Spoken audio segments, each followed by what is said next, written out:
কষ্ট করে পরীক্ষার জন্য প্রিপারেশন নিলেন আপনি কয়েক মাস, কিন্তু ফলাফল যখন ভালো হয় তখন একটা আনন্দ আছে না নাই? সারাদিন রোজা রাখলেন রমজানে, কি কষ্ট, তৃষ্ণায় গলা ফেটে যায়, কিন্তু ইফতারির সময় যখন রুহাবজা শরবতটা খাই কেমন লাগে? একটা আনন্দ আছে না নাই?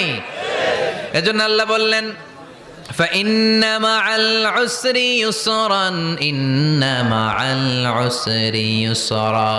ও নবী, কষ্টের দিন মক্কায় অল্প কিছু দিন, মদিনাতে আনন্দের দিন অপেক্ষা করছে।